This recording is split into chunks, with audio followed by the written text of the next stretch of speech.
Et bonjour tout le monde, donc première séance de révision qui va porter ce soir sur les soldes intermédiaires de gestion. Donc on va essayer d'énumérer l'essentiel et faire une petite application pour finir.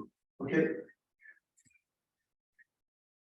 Alors, on va d'abord commencer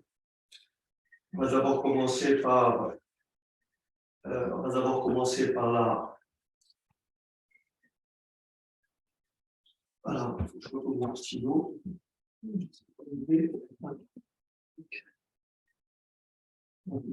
Alors, on va commencer par la marge. On va commencer par la marge commerciale. Donc,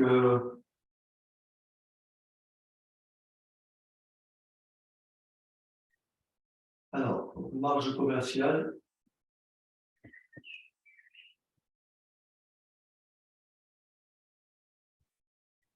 Alors, donc marge commerciale.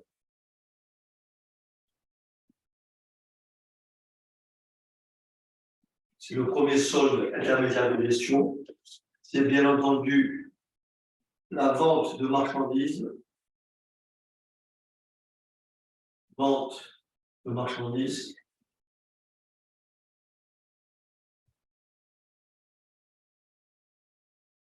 Vente de marchandises moins le coût d'achat. Attention, le coût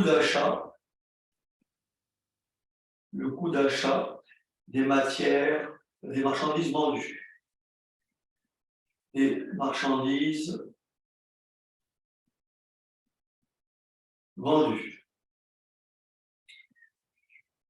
Et donc ça me donne tout simplement la marge commerciale. Est-ce que ça va? Alors quand on dit coût d'achat, lorsqu'on dit coût d'achat des marchandises vendues, c'est achat de marchandises plus ou moins la variation de stock. D'accord? C'est dommage que je ne puisse pas avoir un retour. Je ne sais pas comment régler ça. Que je ne puisse pas avoir un retour son. Peut-être. Alors attendez, je vais essayer de mettre un casque. Attendez, je vais essayer. Bon, je continue. Est-ce que vous me suivez jusque-là? Je regarde juste le chat. Ah oui. Non, Henri. Ok, alors on continue, hein, d'accord? Parce que le chemin va être long. Hein. Si on veut tout parcourir et faire des petites fiches, il faut vraiment. Voilà. Alors, on y va. Donc maintenant, on va passer d'abord à une notion très importante, c'est ce qu'on appelle la production, n'est-ce pas? La production vendue. Alors, on va passer à une autre partie, pour ce qu'on appelle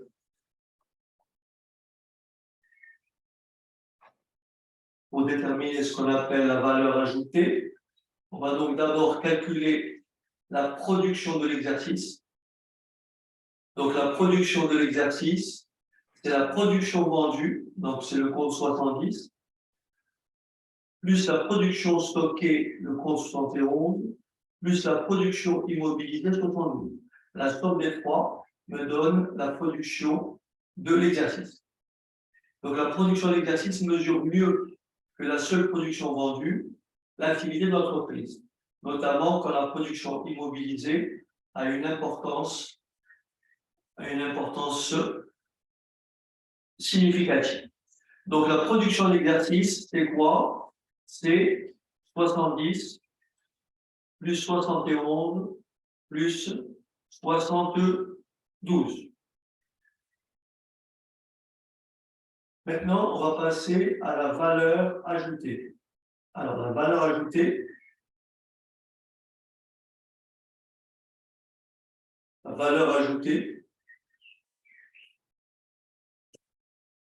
il faut tout de suite savoir quel compte vous allez mettre en relation. La valeur ajoutée, c'est quoi? C'est 70, 71, 72 moins 60, 61, 62. Est-ce que ça va? Donc la valeur ajoutée peut être calculée à partir de la production de l'exercice.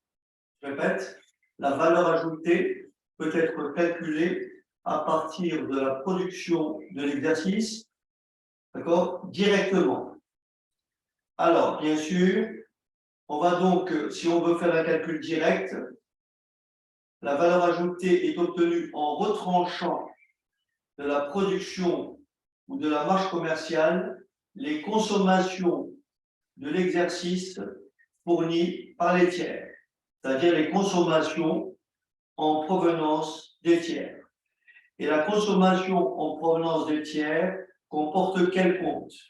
Consommation en provenance des tiers.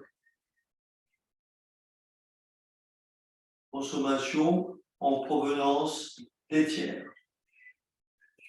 Elle comporte quoi? Les comptes 601, 602, 604, 605 et 606. Bien sûr, à ça, il faut rajouter la variation de stock, stock initial moins stock final, variation donc des stocks, c'est les comptes 60-31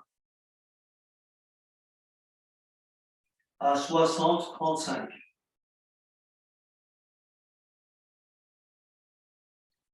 Et bien sûr, à ça, il faut rajouter les autres charges externes. Les autres charges externes. C'est-à-dire les comptes 61 et 62. Ce qui vous donne le détail ici, la classe 60, 61, 62. Est-ce que ça va?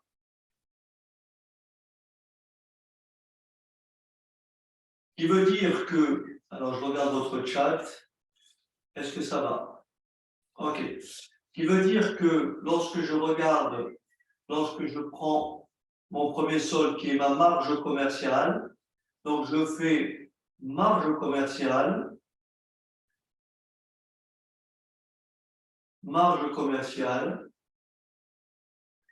plus production de l'exercice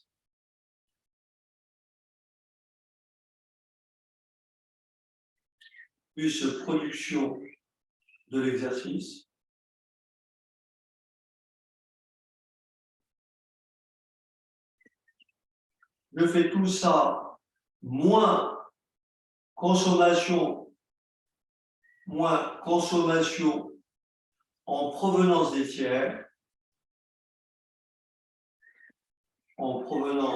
tiers, et j'obtiens la valeur ajoutée.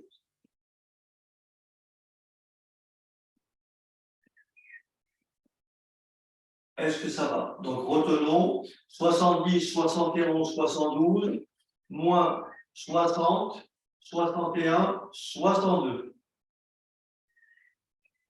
Est-ce que ça va? Ok. Je continue. Alors maintenant, il faut bien sûr donner une signification économique de la valeur ajoutée. Signification économique. Ça c'est des questions de cours. Hein. Signification économique de la valeur ajoutée. Hein, ça, ce sont des questions de cours. Donc, la valeur ajoutée, je dicte, la valeur ajoutée mesure la valeur ajoutée mesure la contribution que l'entreprise et son personnel apportent à l'économie du pays. Point. L'entreprise produit des biens et des services.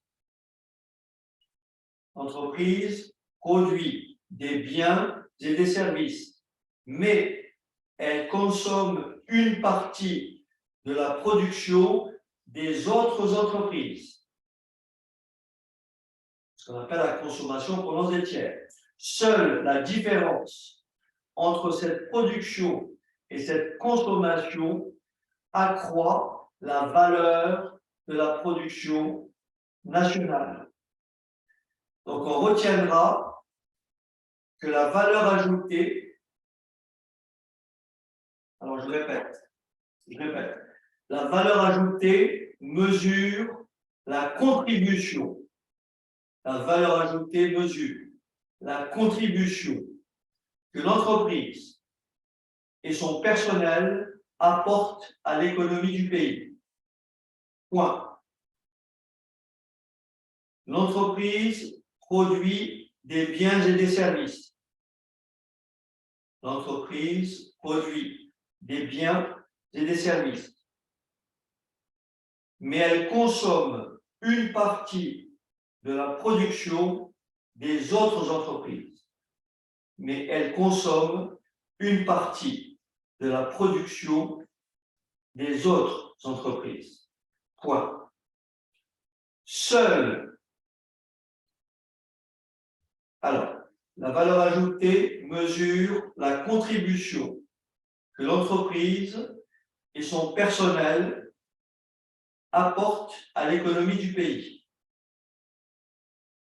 La valeur ajoutée mesure la contribution que l'entreprise et son personnel apportent à l'économie du pays. Point. L'entreprise produit des biens et des services. L'entreprise produit des biens et des services, mais elle consomme une partie de la production des autres entreprises. Mais elle consomme une partie de la production des autres entreprises. Point. Seule la différence entre cette production et cette consommation, seule la différence entre cette production et cette consommation accroît la valeur de la production nationale.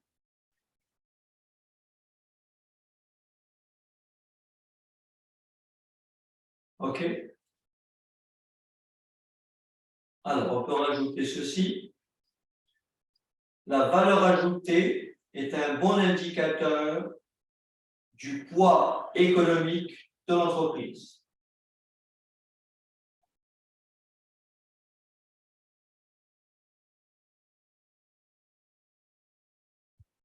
OK?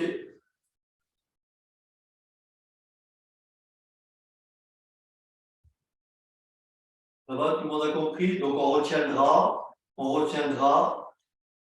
très important, il faut retenir comme ça, la valeur ajoutée, par calcul direct, la valeur ajoutée, c'est 70, 71, 72, moins 60, 61, 62. Est-ce que ça va?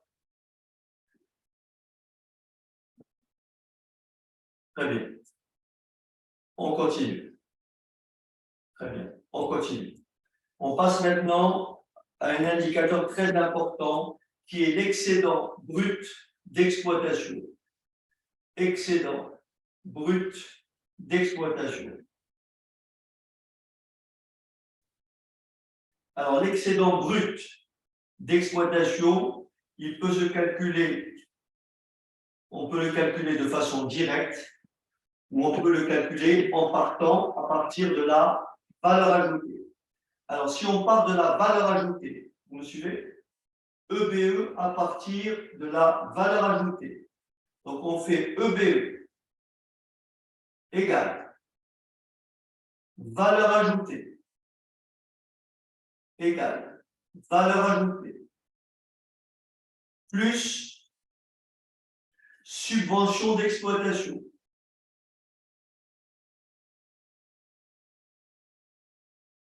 Plus subvention d'exploitation.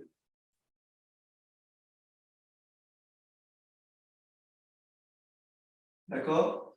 Moins impôts, taxes et versements assimilés. Impôts, taxes et versements assimilés. Et bien entendu, moins charges de personnel, c'est-à-dire salaire et charges sociales. Et donc là, ça vous donne le BE calculé à partir de la valeur ajoutée. On peut bien sûr calculer le BE, on peut avoir un calcul direct. Calcul direct de l'EBE. Alors, on peut le faire par différence, en faisant les comptes. On va rajouter les comptes 70 à 74, moins les comptes de charge 60 à 64. Voilà comment il faut retenir. 70 à 74, moins 60 à 64. Maintenant, est-ce que ça va?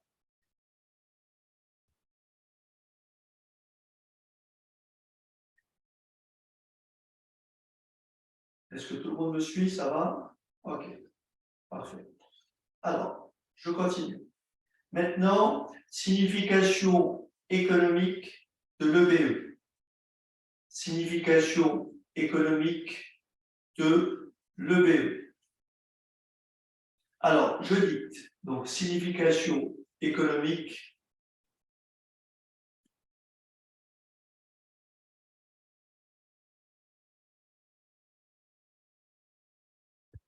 Tout ça, ce sont des questions de cours. Tout ceci sont des questions de cours. Alors, voilà ce qu'il faut retenir.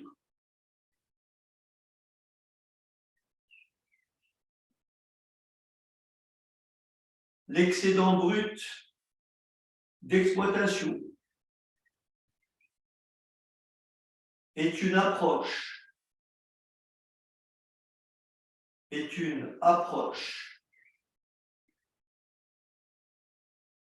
du résultat de l'entreprise. Alors, le BE est une approche. Le BE est une approche du résultat de l'entreprise. C'est bon, Victor? Le BE est une approche du résultat de l'entreprise. Ok. Alors, le BE est une approche du résultat de l'entreprise. Cette approche est cependant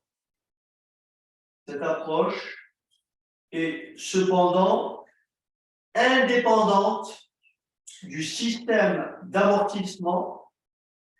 Cette approche est cependant indépendante du système d'amortissement, que ce soit linéaire ou dégressif,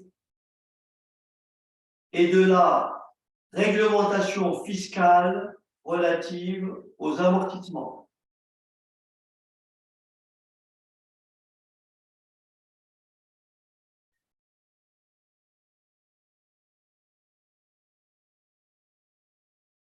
dans le mot excédent brut d'exploitation. Le mot brut signifie que le BE est déterminé avant déduction des amortissements. C'est l'excédent brut. Donc, il est déterminé avant déduction des amortissements.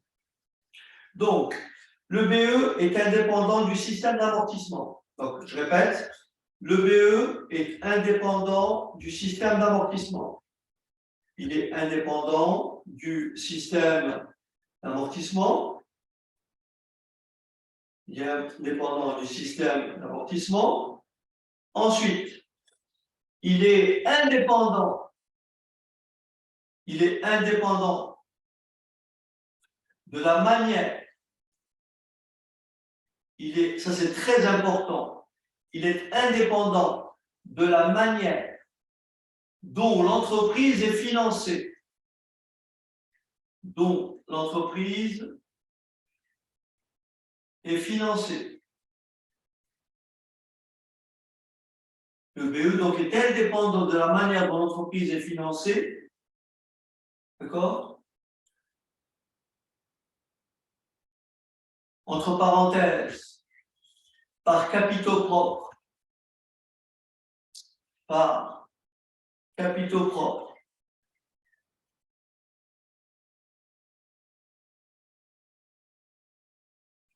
Ou par emprunt.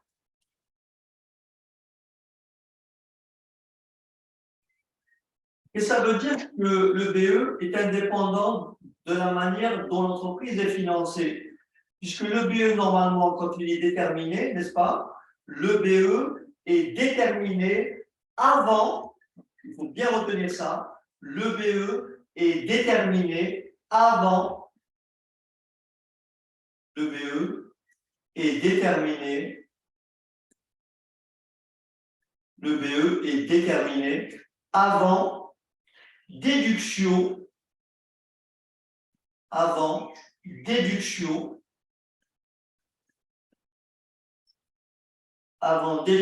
des charges financières.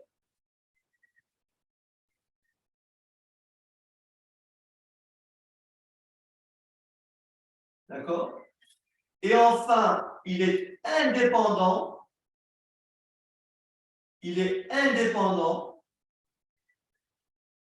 des produits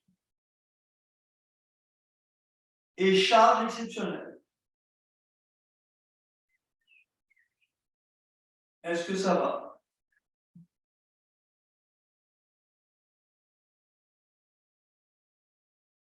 Alors maintenant, on va faire une phrase de conclusion, si vous voulez bien, et on va conclure en disant que le BE, il faut bien retenir ça, hein, c'est la phrase qui résume tout, le BE est un bon indicateur, le BE est un bon indicateur des performances industrielles et commerciales de l'entreprise. Le BE est un bon indicateur des performances industrielles et commerciales de l'entreprise. Est-ce que ça va?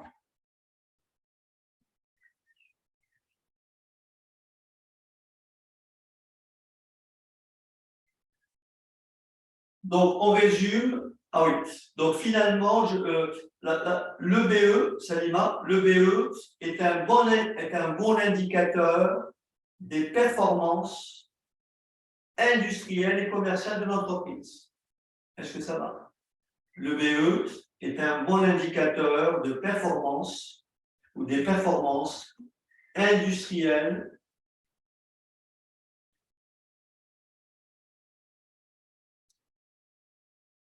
et commerciales de l'entreprise. C'est bon? Parfait. Alors maintenant, on résume. Premier solde, marge commerciale. Deuxième solde, valeur ajoutée. Troisième solde, EBE. Et le quatrième solde, ça serait quoi? le quatrième solde, ça serait quoi? Je vous écoute. Quel est le quatrième solde intermédiaire de gestion? Très bien. Le résultat d'exploitation. Parfait. Alors, pour trouver le résultat d'exploitation, donc de l'EBE, à partir de l'EBE, voilà ce qu'on fait. Donc, à partir de l'EBE, on fait EBE,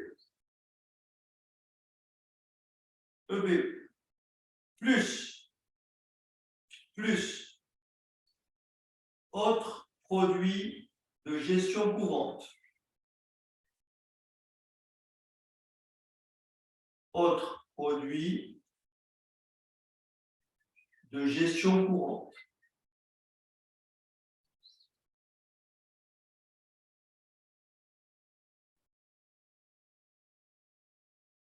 Attention, sauf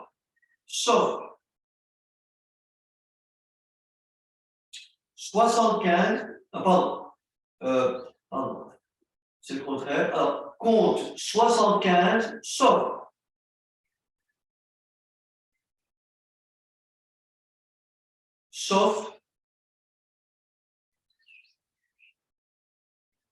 le 755. C'est les quotes-parts. C'est les quotes-parts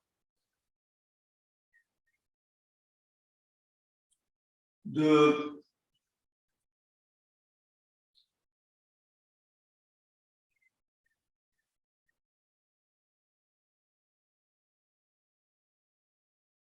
donc 755, c'est la quote-part de gain, et les 655, c'est les quotes-parts de perte. OK? Donc ça, c'est sauf 755. À ça, on va rajouter quoi? Plus les reprises sur dépréciation. Reprises sur dépréciation et provision. Reprise sur dépréciation et provision. C'est-à-dire le compte 781. À ça, on va rajouter plus les transferts de charges. Transfert de charges. Compte 791. Et à tout ça, on va retrancher. Donc, on va faire moins ce que je vais écrire ici. Tout ça, c'est en moins. Alors, en moins, les autres charges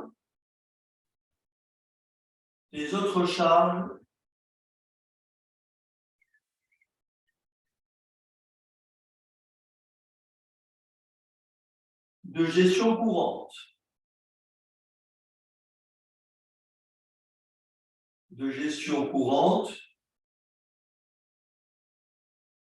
Vous avez compris, ça va être donc quoi? Compte 65. Compte 65, sauf la quote-part sur perte, sauf 655. Sauf 655. Ensuite, moins les dotations. Dotations aux amortissements, aux dépréciations et provisions. Aux dépréciations et provisions. Et là, vous avez compris, compte 681.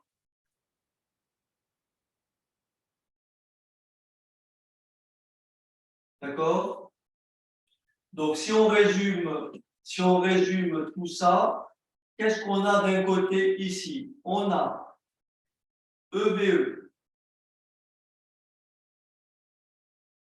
plus autres produits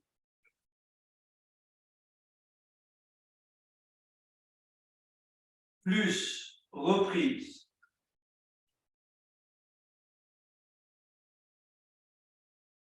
plus transfert de charge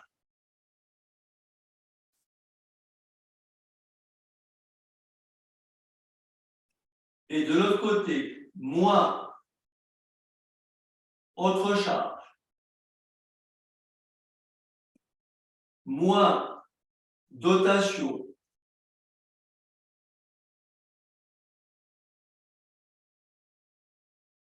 ok Victor, pas de problème, moins dotation égale résultat d'exploitation. Est-ce que ça va?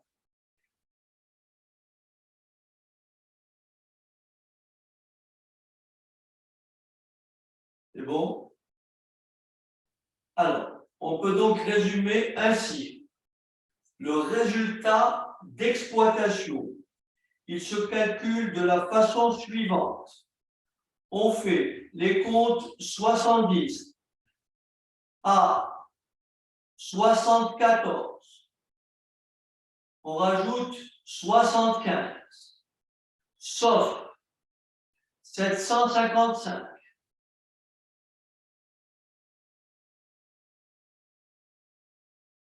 On rajoute 781 et on rajoute le transfert de charge 791 et on fait moins les comptes de charge 60 à 65, pardon, 70 à 74, 60 à 64 et là je rajoute 65,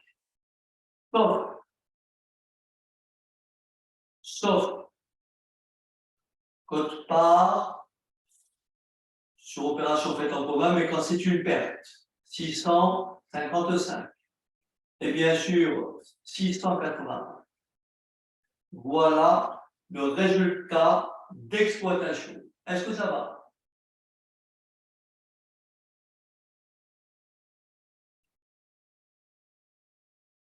Très bien.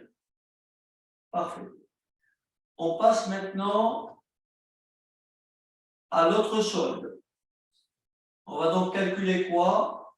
Le résultat courant avant impôt. Est-ce que ça va? Résultat courant avant impôt.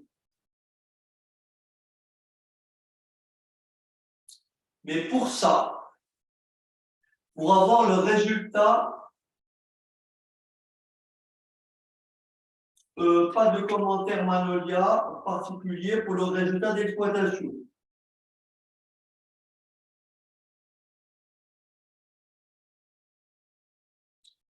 Je veux simplement faire peut-être on peut dire ceci.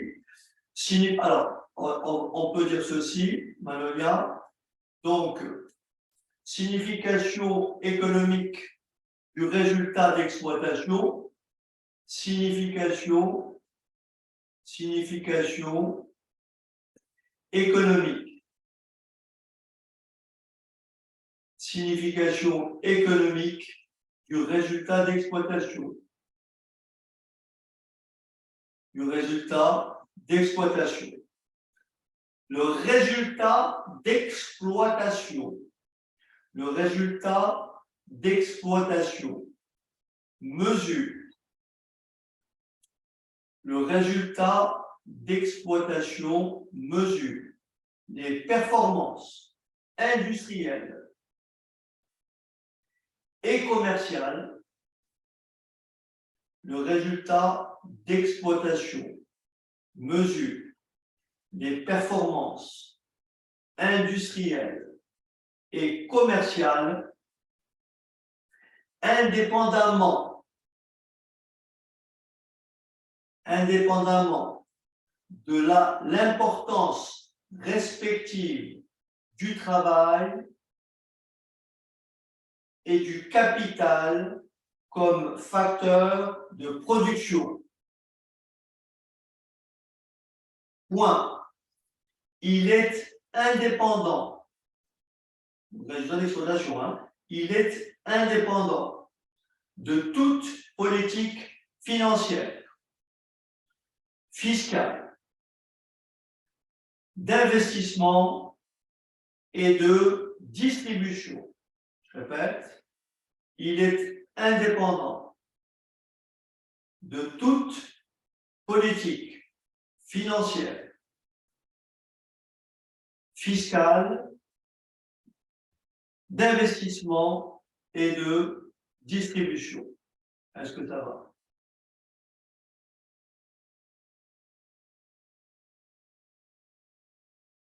Tout ça, ce sont des questions de cours qu'il faut bien ficher. D'accord?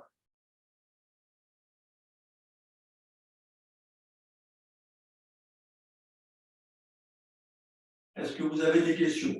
Alors, ce qu'on peut dire aussi, pour compléter, à propos des comptes 755 et 655.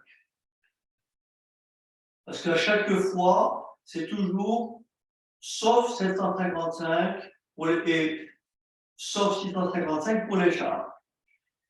Alors, les quotes-parts sur opération faites en commun concernent la part de l'entreprise dans les résultats des sociétés en participation, c'est-à-dire des sociétés non immatriculées et qui n'ont pas de personnalité morale. Voilà. Donc, en fait, dans le cadre de l'UE6, vous aurez rarement à manipuler ce genre de compte. Est-ce que c'est bon? Dans le cas de l'UE6, vous n'aurez pas du tout à manipuler ce genre de compte, mais en tous les cas, sachez que dans le cadre du résultat d'exploitation, en termes de charge, c'est le compte 75, mais sauf 755. Et pour les comptes de charge, c'est 65, sauf 655. OK?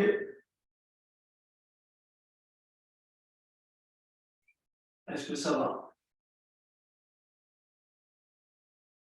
Je vais pas trop vite, c'est bon?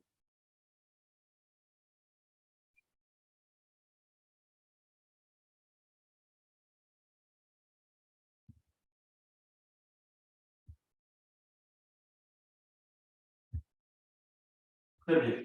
Alors maintenant, on va passer au résultat courant avant impôt. Pour calculer le résultat courant avant impôt, il faut d'abord calculer le résultat financier. Le résultat financier, c'est quoi? Résultat financier, c'est quoi? C'est les produits financiers moins les charges financières. Donc, c'est les produits financiers,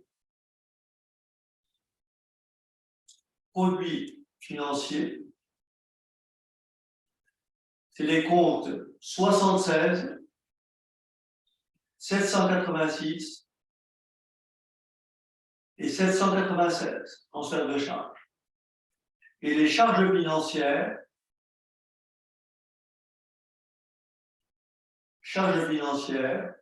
c'est 66 et 686. D'accord? Donc, je répète, le résultat financier est égal au produit financier moins les charges financières. Est-ce que ça va?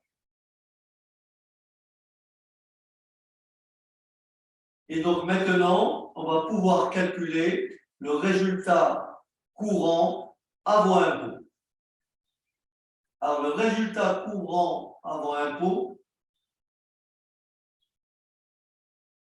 se calcule comme ceci. Résultat d'exploitation,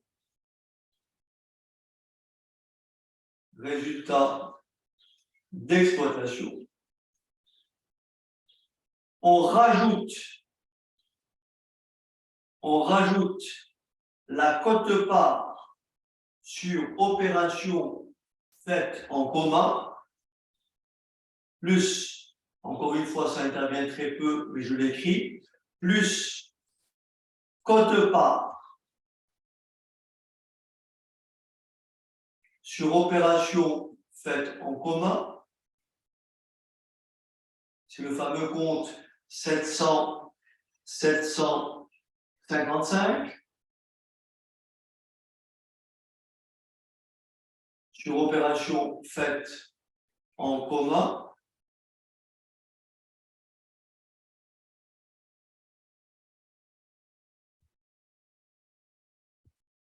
plus résultat financier. Plus résultat financier. Et vous avez votre résultat courant avant impôt. Mais dans le cas du DCG, lui aussi, ce sera plus du résultat d'exploitation plus le résultat financier. Est-ce que c'est bon? D'accord? Maintenant, comme tout à l'heure, signification économique du résultat courant avant impôt. Alors, je dicte le résultat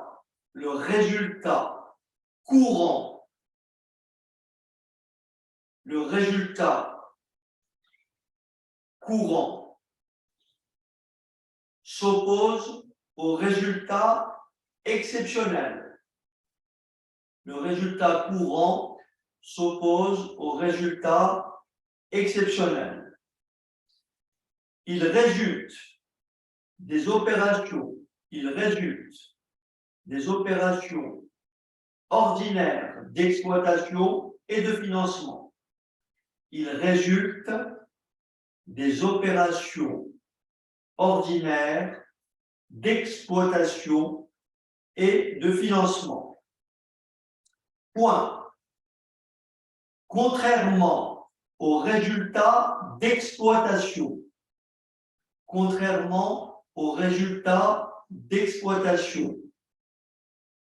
il tient compte de l'incidence du mode de financement de l'entreprise.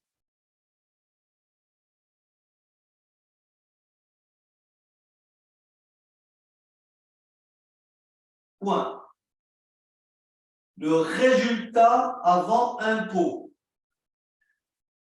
ce qu'on appelle résultat courant avant impôt. Le résultat avant impôt signifie que ce résultat est obtenu. Le résultat avant impôt signifie que ce résultat est obtenu avant déduction des impôts sur les bénéfices des sociétés. Quand je dis impôt sur les bénéfices des sociétés, j'entends IS.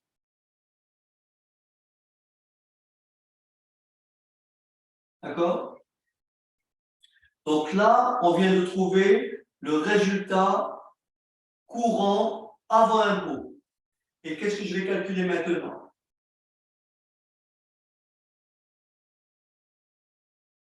Que vais-je calculer maintenant? Le résultat net? Très bien. Non, pas encore, Lucien. Pas Ah oui. tout de suite. D'abord, le résultat exceptionnel. D'accord? On va d'abord calculer le résultat exceptionnel. Le résultat exceptionnel s'obtient par la différence de produits exceptionnels,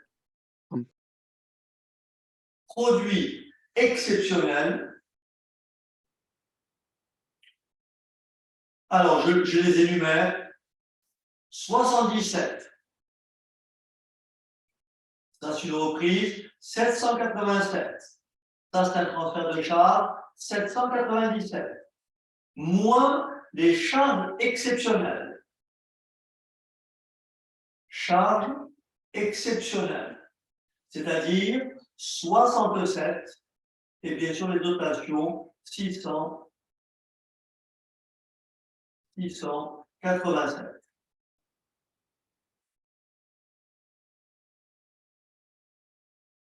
Donc, le résultat exceptionnel est égal au produit exceptionnel moins les charges exceptionnelles. Interprétation économique du résultat exceptionnel.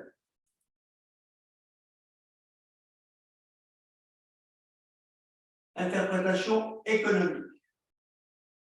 Je peux y aller. Interprétation économique du résultat exceptionnel.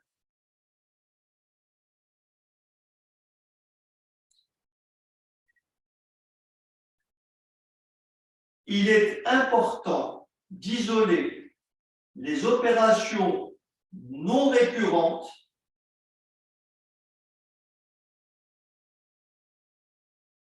il est important d'isoler les opérations non récurrentes qui ne se reproduiront pas à l'avenir.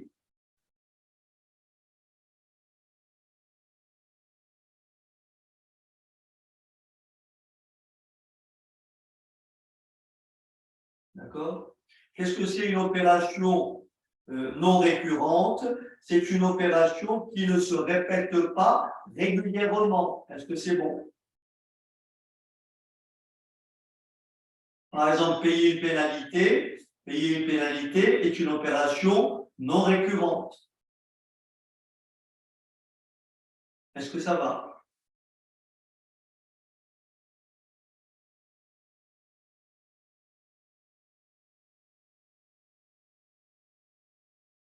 Alors attention, le résultat exceptionnel, d'accord? Le résultat exceptionnel ne doit regrouper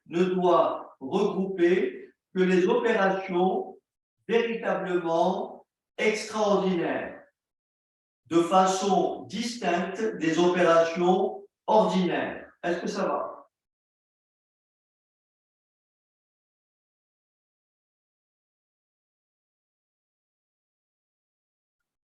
Et maintenant, notre dernier solde, c'est le résultat de l'exercice.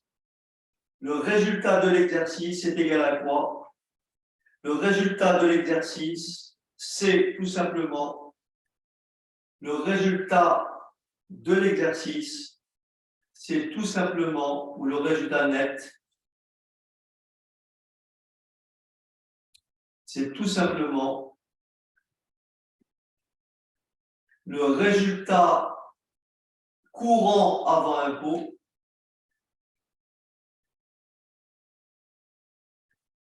plus le résultat exceptionnel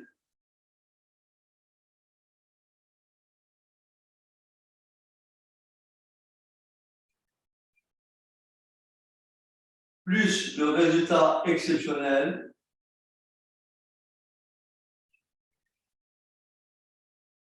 est-ce que ça va?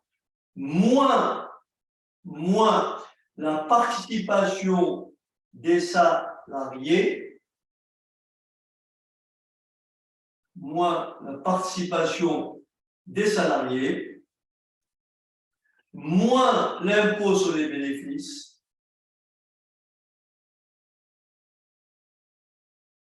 et ça vous donne le résultat net de l'exercice.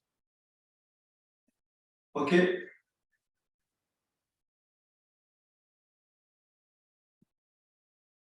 Est-ce que ça va?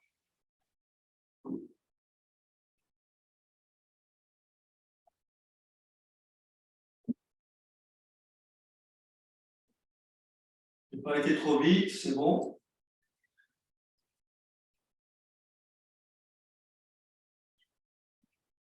OK. Très bien. Alors maintenant, on va passer rapidement à une application. Alors, attendez un tout petit peu. Donc voilà, essayez de faire des captures d'écran, parce que je ne peux pas faire autrement. Hein. Donc ce que je vais vous demander maintenant, c'est de, voilà, je vous donne le premier.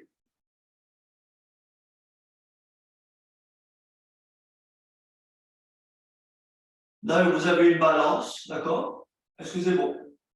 Vous avez devant vous un début de la première partie d'une balance. Est-ce que ça va? Faites un screenshot et je vous montre la deuxième partie. Est-ce que ça va?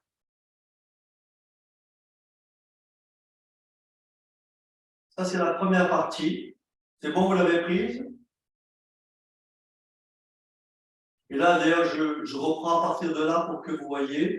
Et là, maintenant, vous faites la deuxième partie. Vous voyez, j'ai repris ce compte-là. Voilà. OK. Et maintenant, je vais vous demander, n'est-ce pas? Je vais vous demander maintenant de me calculer, tout simplement, de me déterminer les soldes intermédiaires de gestion. Est-ce que ça va? Vous voulez que je revienne? Vous voulez que je vous remonte l'autre? Voilà. Voilà l'autre. C'est bon? Allez, je vous laisse travailler un petit peu.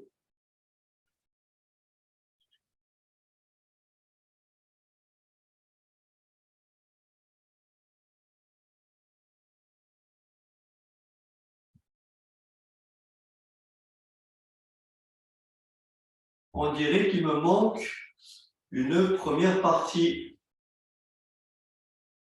Alors, attendez 2 secondes, il me manque une première partie. Ne coupez pas.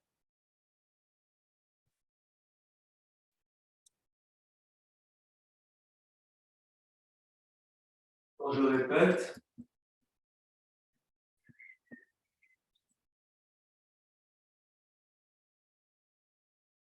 Première partie de la balance. Deuxième partie.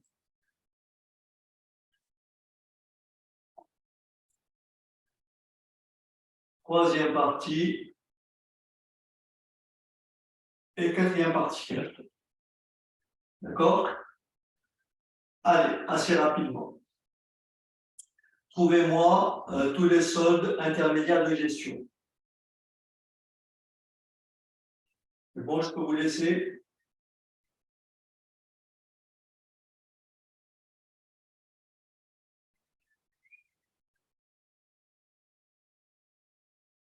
Alors, à titre, pour être efficace, est-ce que, comme ça vous permet de travailler tranquillement?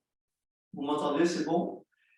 Ce que je vais vous demander de me calculer, c'est de me calculer les SIG, n'est-ce pas, pour demain, et de me déterminer la capacité, d'autofinancement, n'est-ce pas?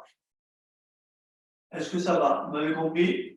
À partir de cette balance, si vous voulez bien pour demain, me calculer les SIG et la capacité d'autofinancement. Est-ce que ça va?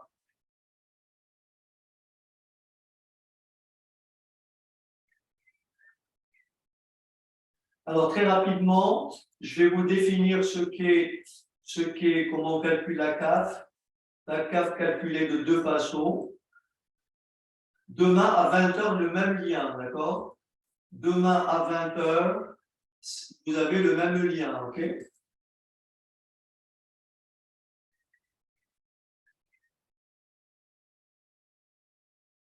Alors,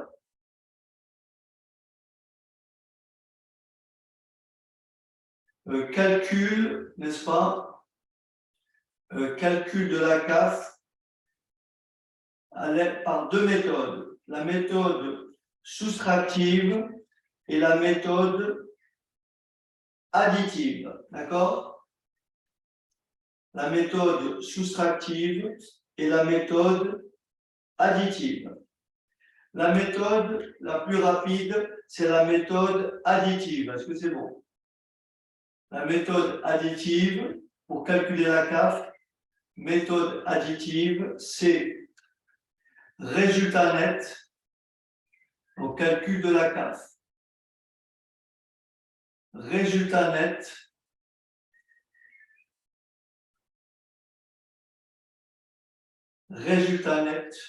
de l'exercice, résultat net de l'exercice, plus les dotations aux amortissements et provisions, dotations aux amortissements et provisions, moins reprise Autrement dit, rappelez-vous, lorsqu'on a calculé le résultat net, on a intégré ce qu'on appelle les charges, les produits calculés et les charges calculées. C'est la raison pour laquelle, lorsqu'on a écrit plus les comptes 78, il faut faire donc moins les reprises, donc et on a écrit moins les comptes 68, il faut faire plus les comptes 68. Donc on fait résultat net et on réintègre tout ce qui est produit et charges calculées. Donc on fait donc plus dotation aux amortissements, moins reprises. Alors attention, c'est pas tout. Plus valeur nette comptable, valeur nette comptable des éléments d'actifs cédés. Valeur nette comptable des éléments d'actifs cédés. Compte 675. Moins le prix de cession. Prix de cession. Compte 775. Moins la quote-part des subventions, quote-part des subventions virées au compte de résultat. Virées au compte de résultat. Et ceci vous donne la capacité d'autofinancement par la méthode additive. Maintenant, la méthode soustractive. Vous partez de l'EBE. Vous faites plus autres produits.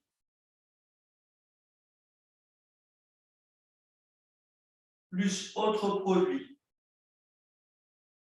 Rappelez-vous, l'EBE, c'est 70, 74, moins 60, 64. Donc, on fait tout ce qu'il y a au-delà de 64. Plus autres produits. Moins autres charges. Moins autres charges. Plus différence positive de change.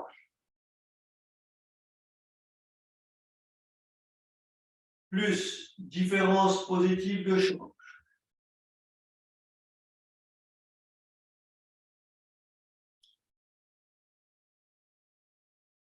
Moins charge financière.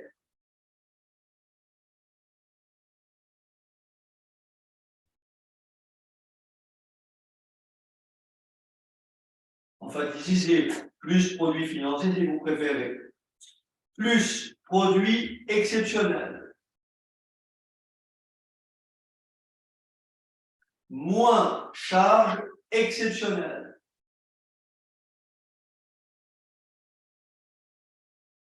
Moins participation des salariés. Moins participation des salariés. Moins impôt sur les bénéfices. Donc, je répète, la méthode additive, c'est résultat net, plus dotation aux amortissements et aux provisions, moins les reprises sur amortissement et provisions, plus valeur nette comptable des éléments d'actifs cédés, moins le prix de cession des éléments d'actifs cédés, moins quote-part d'investissement, moins quote-part des subventions d'investissement virées au compte de résultat. Ça, c'est par la méthode additive. Maintenant, la méthode soustractive à partir de l'EBE. C'est excédent brut d'exploitation plus autres produits, moins autres charges, plus différence positive de change, c'est-à-dire plus produits financiers, moins charges financières, plus produits exceptionnels sur opération de gestion. Attention, produits exceptionnels sur opération de gestion.